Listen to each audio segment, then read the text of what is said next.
Hello, everyone. This is G-Wiz, and today I'm going to be doing a voiceover for Doors.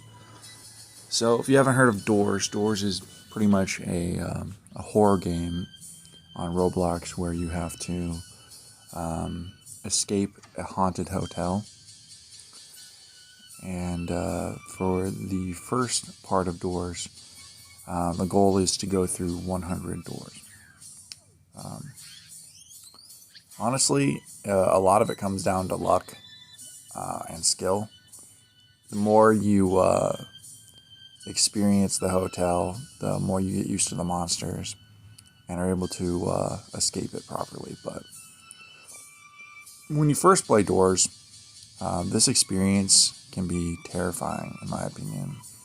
A lot of people, they die because they're not sure how the monsters kill. Or, yeah, I suppose that makes sense. And one of the more common ways to die, I think, was hide for me. So, like, my first death was going into a closet and then pretty much just like dying to hide and screech. I think those two are pretty common. And the next ones were rush, because rush will kill the player if they don't have a place to hide, and that's pretty easy to make a mistake on when you're first playing, because you're not used to what rush even sounds like. You just hear a noise and then you die, pretty much. So that's always interesting. So for here in this part, I'm just looking for items. We're all looking for items for the most part, because when we get to the shop, we're able to pay for items so that we can continue through this game and hopefully beat the game. But most people that play, I don't think expect to beat the game. They're just kind of like playing it, which is, it's not like they couldn't. They probably could.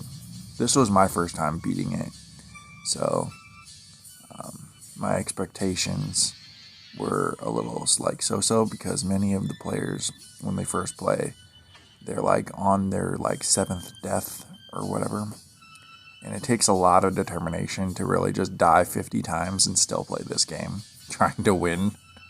That's pretty much what I did. So, here we are at door 26, and there's a rush. And we're getting really close. Once you get up to door 30, you usually go against a monster called Seek, which is where all the black eyes appear. Seek will also make the lights flash, so a lot of players mistake that for Rush, but also Rush can sometimes sneak attack the players because they think it's Seek, but it's actually Rush, and then Rush would kill them. That happens sometimes, but that didn't happen for this run. So for the Seek run, my trick to getting through it is to look left and like as I'm entering the door, and then look right. And if there's nothing, then I would just take the right turn because I'm already turned right, and then I would go around, or I'd go into the blue door that I see on my right. It's crucial to have that visual of the left side or the right side at first when you enter those doors. So for this run, after door 30, the goal is to go from the Seek run and make it to door 50, which is going to be the first figure encounter. And that would be in the library. So here we are, just making our way over to door 50, almost there.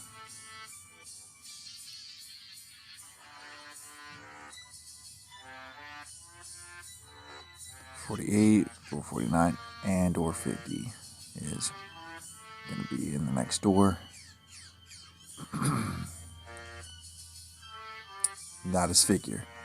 So Figure is blind and won't really be able to see you, so That's why it's essential to stay crouched. I believe that if you start running, figure will run after you and can actually outrun the player.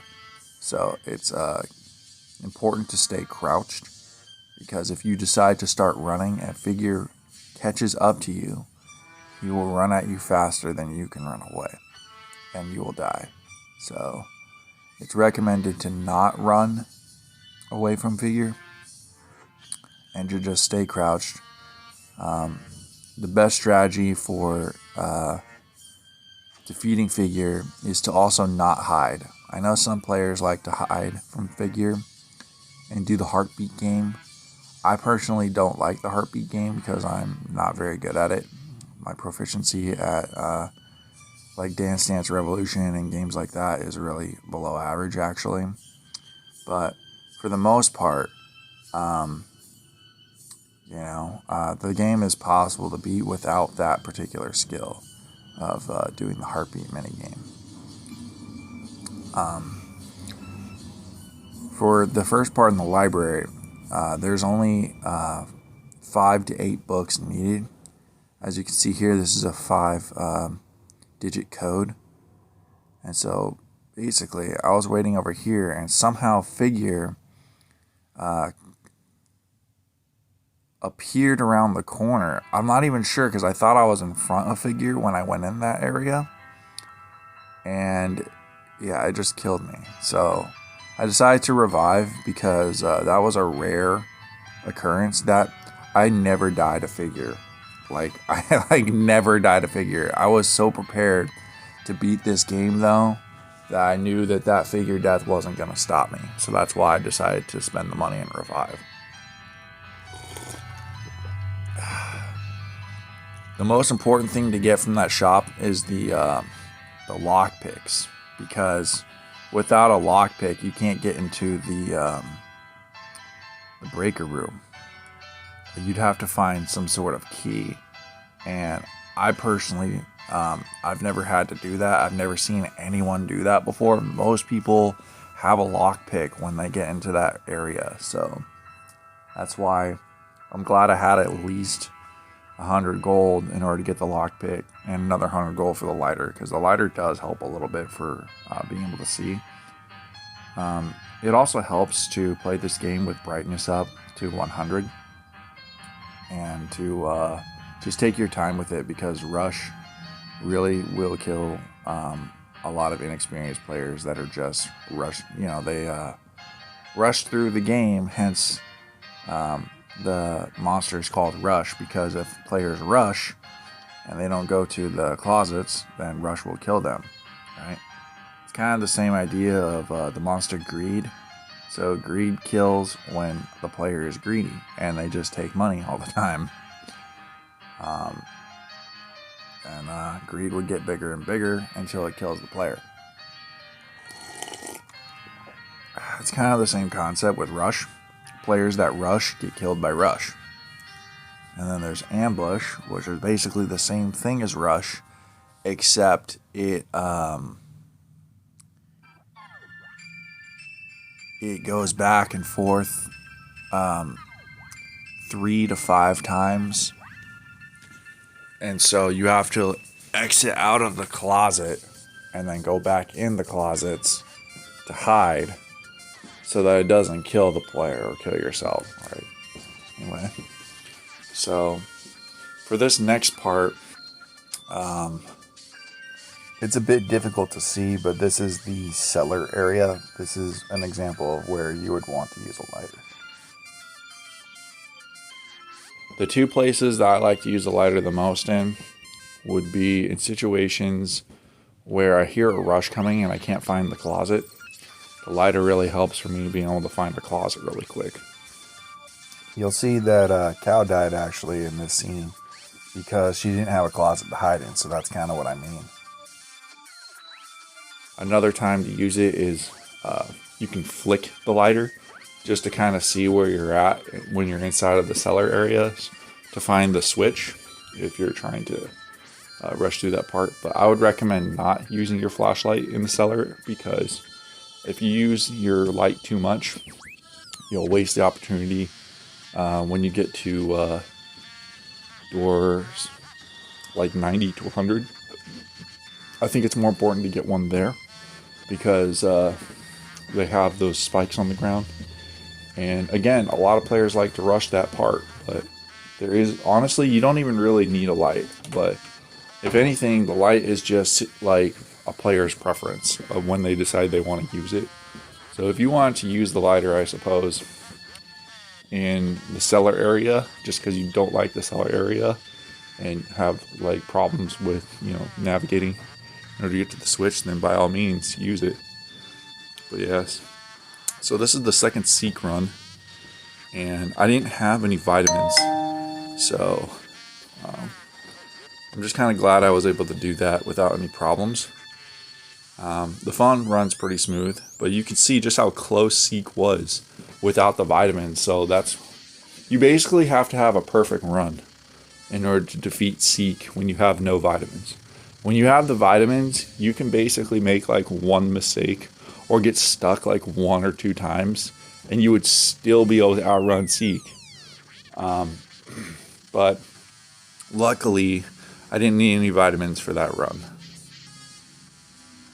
Alright, so yeah, as you can see, most of the progression through these doors is basically just looking for these keys in order to get to the next door. And so I was saying to myself, this game isn't really that difficult if that's all you gotta do is get through the doors. At least not in this first part, anyway.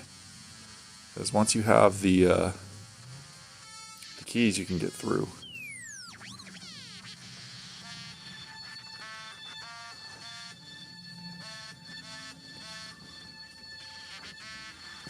So yeah, as you can see, this is Hide. How Hide kills. What's crazy is when Hide kicks you out, you're blind and stunned for at least like 5 seconds.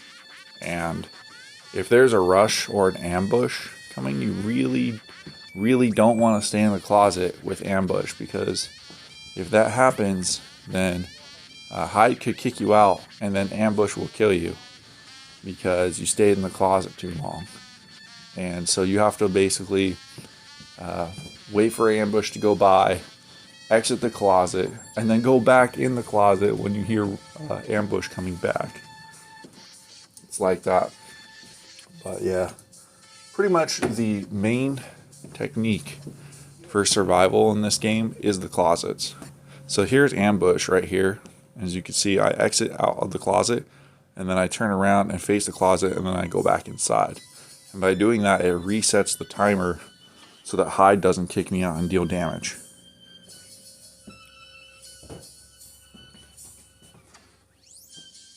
It's also really important to look around to prevent Screech from dealing damage, because Screech only really needs to hit you like 3 times, and then you're done. Character dies. So it's pretty important to stop Screech, and if possible, get the herb. But we were not able to get the skull key in this run, so there's no special herb helping me at all. This is the greenhouse area in the courtyard. The courtyard, I already checked, doesn't really have anything, but I imagine maybe there might be something you can find in the courtyard. But yes, this is the greenhouse. Once you get past the courtyard, you're inside the greenhouse. The greenhouse has these closets here. So what you want to do is open a door and then go back to a closet. There's also a closet inside the door to the right, but I wasn't looking at that at the time because, I basically am learning from experience. I mean, there's some videos I've watched online, but I missed the videos where the players, they go through the door and then they go to the right, and then they get that closet on the right side. The closets just on the outside where the entrance door is seem to work fine for me, because typically in these runs there are at least 2 players, right? So the fact that there's 2 closets right next to the door is helpful. But for the third player, they would have to go inside and go to the closet on the right. And that's going to take some communication, coordination to get through doors 90 to 100 with players in parties of 3. I think this game would be much more difficult if the party was 4 or higher. So I'd probably want to keep the party around 3. But it is possible. As you can see, there's a closet across the walkway. As long as you have a flashlight, it's pretty easy to navigate to these doors. But without a flashlight, this area is really difficult because rush will come very fast in the greenhouse. And so basically what you're doing is you're running to each closet so that it doesn't spawn on you randomly. With your defenses down, you won't be able to make it to the closet in time before it kills you.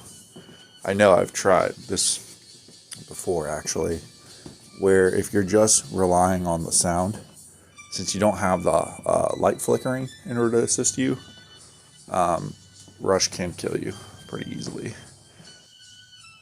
Okay, so this is door 100. So as you can see, I put a map on the right side now. You can see exactly what we need to do.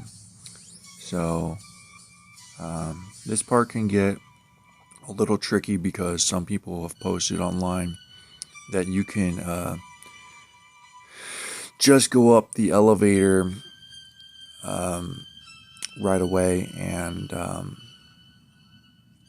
I'm not really too sure why people are doing that, because when I tried doing that, I died. So I'm just going to show you the typical way in order to defeat Figure for the second time.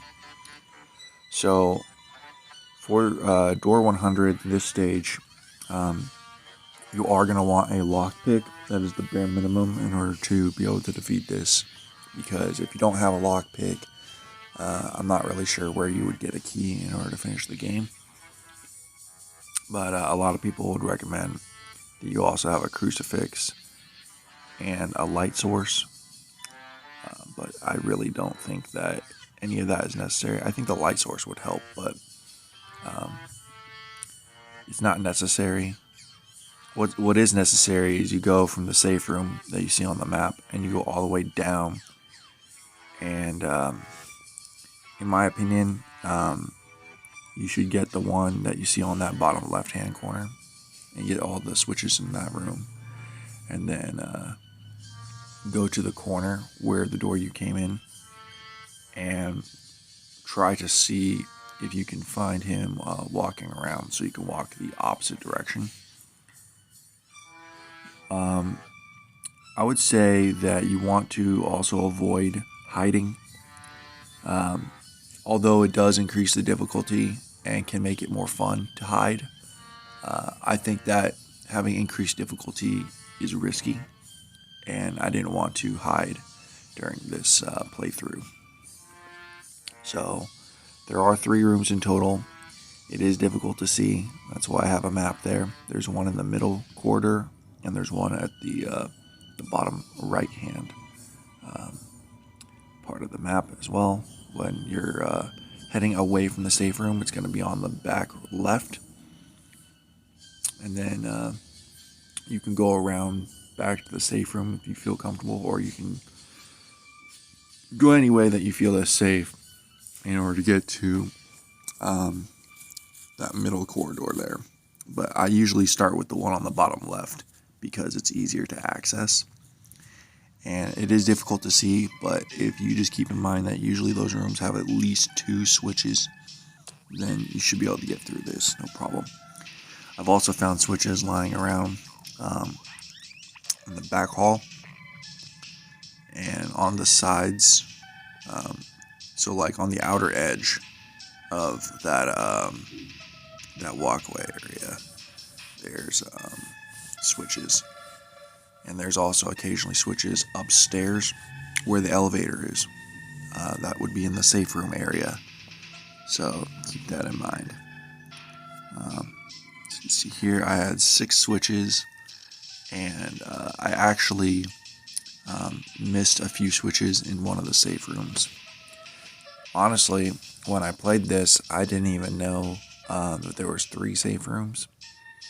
I didn't even look at a map when I played this.